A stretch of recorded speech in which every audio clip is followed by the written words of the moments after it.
हमारी दल के विचारधारा के क्या सुझाव हों, उनको लेकर गरीबी के खिलाफ लड़ाई एक धोखा है। जब तक जाति और लिंग के आधार पर भेदभाव के खिलाफ लड़ाई न हो, इसीलिए ये कागज, ये किताब सामाजिक न्याय से महापरिवर्तन,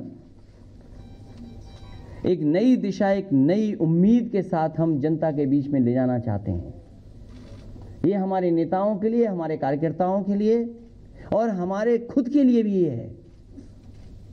आज क्योंकि हमारे तमाम सीनियर लीडर लोग मैदान में चुनाव लड़ रहे हैं, कहीं ना कहीं सभाएं कर रहे हैं, इसलिए ज़रूरी था कि ये डॉक्यूमेंट भी, ये किताब भी जनता के बीच में पहुंचाने का काम करें। सामाजिक न्याय से महापरिवर्तन, एक नई दिशा, एक नई उम्मीद और डॉक्टर भीमराव अम्बेडकर जी के संविधान और उसके माध्यम से हक और सम्मान मिलने का जो काम था, उसको रोकने का काम भारतीय जनता पार्टी कर रही है। और गरीबी के खिलाफ लड़ाई एक धोखा है। जब तक जाति और लिंग के आधार पर भेदभाव के खिलाफ लड़ाई न हो, इसीलिए ये तैयार किया। उसमें तमाम विषय हैं।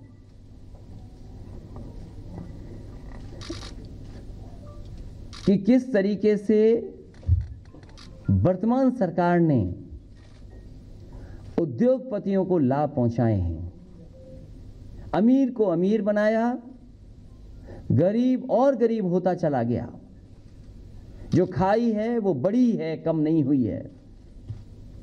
और अगर हम खुशहाली चाहते हैं, अगर अर्थव्यवस्था हमारे लिए खुशहाली लाए,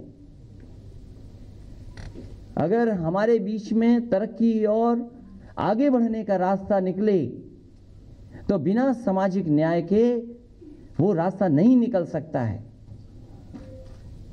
जब आंकड़े देश के बेरोजगारी के हम जानना चाहें तो सरकार छिपा रही है। हम वो आंकड़े सरकार से जानना चाहें कि कितने किसानों ने आत्महत्या कर ली, वो आंकड़े सरकार छिपा रही है। कितने बड़े पैमाने पे बेरोजगारी है, वो आंकड़े छिपा रही है। तो ये जरूरी बनता है कि कम से कम सब आंकड़े जनता के बीच में जाएं।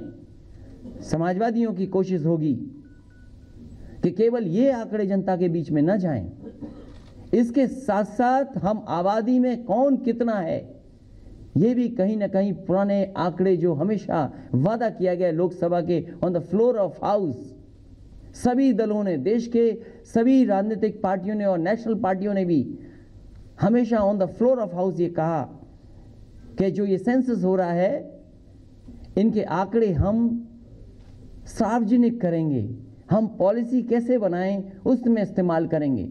और सरकार जब ये दावा करे कि जो आंकड़े सरकार के हैं, हालांकि हम उस पर प्रश्न लगाते हैं, लेकिन सरकार ये कहती है कि यही आंकड़े हैं जो वर्ल्ड बैंक एक्सेप्ट करती है, हमारे वही आंकड़े हैं जो IMF एक्सेप्ट करती है। तो हम जानना चाहते हैं कि आखिर बिना आंकड़े आए हमारे देश की खुशहाली का रास्ता कैसे निकलेगा, और बिना सामाजिक न्याय के, बिना सबका साथ, सबके विकास के देश खुशहाली के रास्ते में नहीं जा सकता।